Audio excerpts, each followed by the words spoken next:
Nous manifestons contre Macron, le tyran. Enlève le masque, enlève le masque. Non, vous savez la différence? Moi, je vais vous dire, moi, je vais remonter le temps un peu. Vous savez la différence qu'il y a entre Charles de Gaulle et Jean Ferrat? Je vais vous le dire.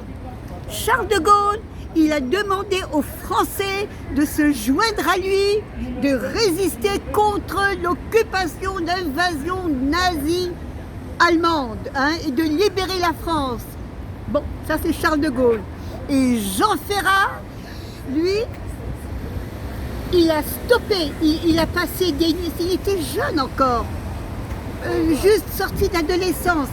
Et il faisait des cartes, des faux papiers à des juifs.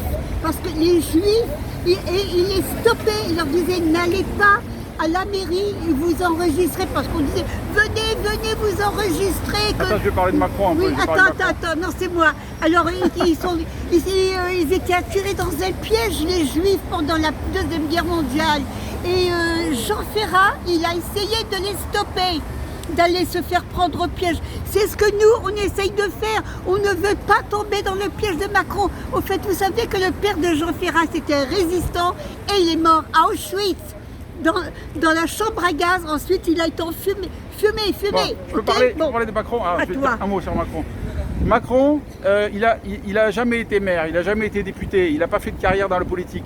C'était un conseiller, ce qu'on appelle un haut fonctionnaire. C'est des gens qui sont trop intelligents pour nous, qui ont fait l'ENA, mais mais c'est à la base, c'est un banquier. Attention, c'est un banquier, Il a fait carrière chez Rothschild et dans d'autres banques. C'est un banquier. En plus, il n'a même pas déclaré ses impôts correctement. C'est un escroc. Bon, bref, Macron, là, qu'est-ce qu'il est en train de faire là? Donc là, il participe à un coup d'État mondialiste. En fait, il y a plusieurs acteurs, mais entre autres, il y a les banques qui sont en train de détruire notre pays, détruire l'économie, détruire tous les petits commerçants. C'est fait exprès, c'est pas un hasard. Si vous voulez acheter un t-shirt, vous ne pouvez pas l'acheter chez un petit commerçant, mais vous pouvez l'acheter dans un supermarché. C'est pas un hasard, d'accord? Bref, ils sont en train de détruire l'économie. Et leur objectif, après les banques vont tout racheter. Hein, ils veulent qu'on soit surendetté. Voilà, j'ai plus beaucoup de batterie malheureusement, je peux pas parler des heures. Mais voilà. Et sinon, il y a aussi les grands laboratoires pharmaceutiques, Big Pharma.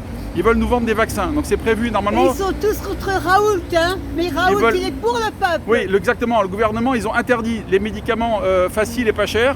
Et ils veulent absolument nous vendre des médicaments des vaccins qui n'ont même pas été testés encore. Ils parient tout sur des vaccins qui n'ont pas été testés. Pour l'instant, les quelques tests qu'il y a eu ont été catastrophiques. Il y a même eu des morts.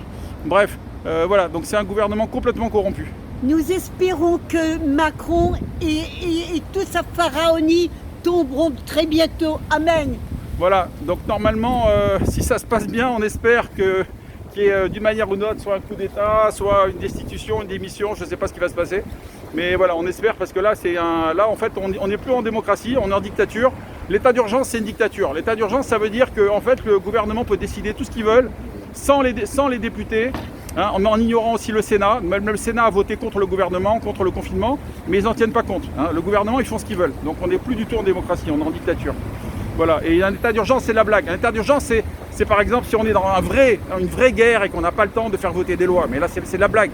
Il n'y a rien d'urgent. Ils peuvent très bien réunir des députés pour discuter. Il n'y a rien qui empêche de faire voter des lois. Voilà. Donc, en fait, c'est la blague. Il y a deux sortes de terrorisme. Il y a le terrorisme nazi-islamiste et il y a le terrorisme macroniste. Voilà, exactement. Voilà, ça suffit. Les macronistes, les mondialistes. De liberté, d'égalité, de fraternité, de liberté.